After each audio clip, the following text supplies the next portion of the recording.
What's going on, guys? My name is Lextasy and welcome back to the channel, and today we're going to talk about the 5 things I like and completely dislike about my 2018 Audi RS7.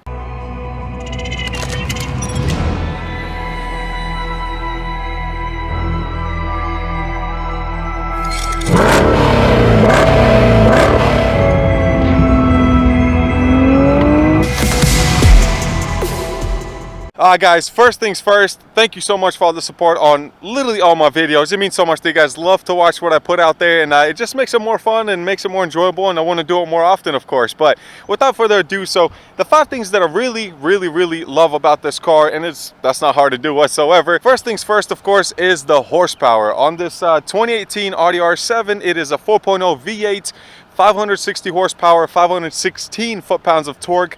Foot-pounds of torque is what you really feel whenever you take off, and I'm glad that this motor can put that out and really sucks you into that seat, which is the best feeling ever, especially in a 4-door car, so you can have your whole family and totally not be racing. But when you got to take off at a red light, you definitely got the power to do so. Number 2 on the list, of course, is the looks. The looks themselves, the exterior looks of this car, honestly, are never gonna fade. I mean, look at the front end of it, the way it blends, especially in this Nardo gray. They did such an exceptional job on this car. I love it. I mean, you cannot go wrong with it. Everything from the front end. I mean, people look at this car, no joke, more than they look at my GTR whenever we're side by side. I've seen people whip out the phone after I pass to take a video or a picture of this car instead of mine. Hurts a little, but it is what it is. But just the overall look of the car, the headlights, everything about it, the whole grille, it's such a mean car whenever it's behind you. And I totally think Audi did such an amazing job with this car, just like they did with the R8, but this is kind of like an R8, but a 4-door R8. So I love it. Definitely 100% the best looking Audi out there right now. Number 3 on this list is the air ride suspension. I'm so glad that Audi did not cheap out, especially on a $130,000 car. They knocked it out of the park because you can actually adjust, and I want to show you how it does it, but you can adjust how high the air ride goes or how low. So, you know, if you're driving on higher speeds, you want the better aerodynamics, and that's what it does. It just drops the car down. If you're going to our HQ, which is at a warehouse that's on the gravel road, you can lift up the air ride suspension. That way you're not slinging rocks and scratching the paint in the back. So it's awesome. Audi did a great job with this. It feels just as good as a Mercedes would, if not even better. Never been in a BMW, don't want to be in a BMW, so I don't see really comparing to that. But comparing it to a Mercedes or a Porsche, absolutely on the same level, if not better. But yeah, the air ride, fantastic on this car. Number 4 on that list is going to be the interior styling of the Audi RS7. Everything from the moment you get into this car, it just makes you feel like you're riding in a super luxury vehicle, kind of like a Mercedes S-Class, if not better.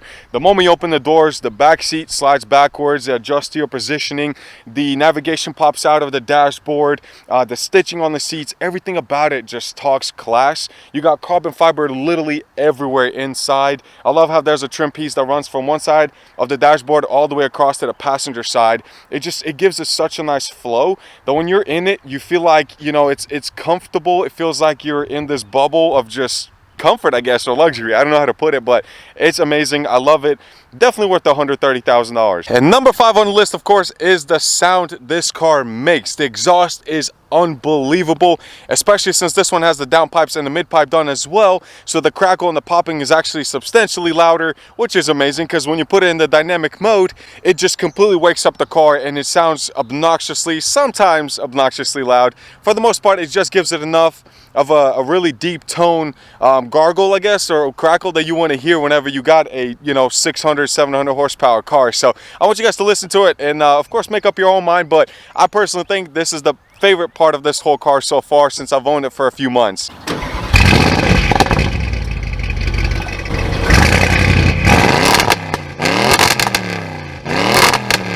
Alright guys, and now we're moving on to the 5 things I completely dislike about this car. Keep in mind, this is my opinion, so nobody backs me for this, but after owning 35 different cars in the last 5-6 years, I feel like I know what I'm talking about, but I mean, to each their own. Some people probably like it, or maybe it won't bother them as much as it bothers me. But number 1 on that list is the actual interior features that is completely missing for $130,000. Let me show you. Alright guys, so we're inside the car now. Keep in mind, this car's stickered for $130,000.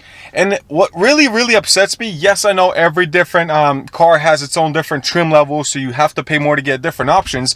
But for $130,000, you're still having a lot of empty buttons there that really upset me. I mean, you're talking about having nothing but heated seats, not even cooled seats. You don't have heated steering wheel. All you got is the parking sensors, and you got the rear spoiler lifter. That's it. But that's a lot of empty buttons here for a car that costs that much money. All I mean by this is that for a car that costs $130,000, there's no reason that should be an option. I mean, even Hellcats that cost $60,000, $70,000 new come standard with all those options, but this car for some reason makes you pay more for it.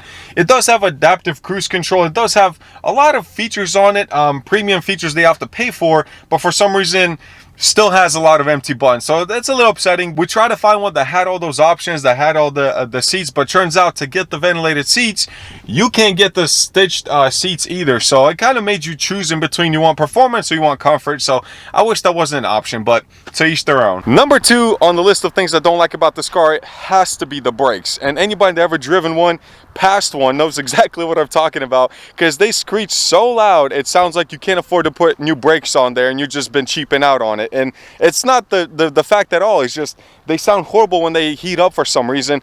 Yes, I guess it's because they're ceramic brakes, but they're also super soft. If you get this car up in Mexico to, let's say, 150 miles an hour and you try pressing the brakes, it takes you a lot farther to stop than it would on any other car for some reason. I don't know what it is. I know it's a heavy vehicle, but I feel like the brakes don't match the power that the car has and the weight. But it could be my personal preference. I just know that also these wheels are a pain to clean, so with all that brake dust on them, it's yeah, it doesn't make it worth it whatsoever. Number 3 on the list has to be the spoiler, which was one of the factors that really helped me decide to buy this car, but at the same time I did not know. So the way it works is at 80 miles per hour, this spoiler automatically lifts up on its own. Anything below 80 miles per hour, it drops down. I know I did it at 80 miles per hour to help with the downforce and all that, but you do have this really cool button that when you press it, it actually gets the spoiler to go up. But here's the bad part about it. So whenever you do that and you get the spoiler to go up, if you slow down after 80 miles per hour or you restart the car, the spoiler drops down again. So you have to keep pressing that button all the time to have the spoiler go up. I just wish if you pressed it, you can somehow lock it in, that you never have to mess with it again, because I personally try to press that button every single time so the spoiler goes up. It just looks so much better. I don't know, I just don't like it, especially with this color. You need that spoiler to be up there at all times. It just changes the whole look of it. It's kind of like the Tesla spoiler, but I know the RS7 did it first. But I remember when my buddy bought one, it blew my mind when I seen it doing that. But that's super cool. I just wish you had a button. So it's not that big of a deal, but there had to be a way of them just including that in the settings menu somewhere. All right guys, number 4 on the list is the trunk space. Yes, we have a stroller, we have 2 kids, and I really thought that this had more trunk space than it actually shows, because it's such a long vehicle that I thought the trunk was actually huge. What I forgot is the way it shapes down really doesn't work in my favor. And what I mean by that is, for example, I have a stroller in here, I have a scooter that my daughter was driving around, and I have this random box that I use to, you know, move things and garbage and stuff like that. What sucks is that, as you can tell, this already sticks out right there. So it barely clears. So what that means is, as you can tell, when it sweeps down like this, whenever there's something here, you barely have maybe 10 inches of space before this trunk will not close. So even though it seems like you have such a lot of space and it's really deep in there, it really isn't, because the more out you go, you lose a lot of that clearance that you need to put bigger things in here. So luckily this barely fits, but as you can tell, I already broke this trying to get it in here multiple times. So this kind of makes it useless. Something to consider whenever you're buying one is how much trunk space do you actually need compared to the Trackhawk. I thought it would be about the same. Turns out it's not. You were definitely lost a lot of that clearance that the Trackhawk has. It's not as deep in there, but you can actually fit wider things and taller things in the Trackhawk and the Jeep than you could in this one. Yeah, that contour here definitely kind of looks really sleek and stylish, but it does work not in your favor. So something to think about whenever you're going to buy one of these. And the last thing on my list of the things I don't like about the RS7 is the infotainment system. And for that, we have to start the car so I can show you. Ooh, I love that sound. After 2 days of owning this car, I literally gave up on trying to figure out how this whole infotainment system works. So for $130,000, this isn't even a touchscreen. Like, you have to use this little knob, which I still can't figure out how to make all this work. I can't even hook up my phone unless I plug it in and get the Apple CarPlay to work. Even then, if you accidentally get out of the Apple CarPlay, it's almost impossible to figure out how to get back in. Or let's say my Apple CarPlay is on right now and my wife hooks up to the other charger, the USB port.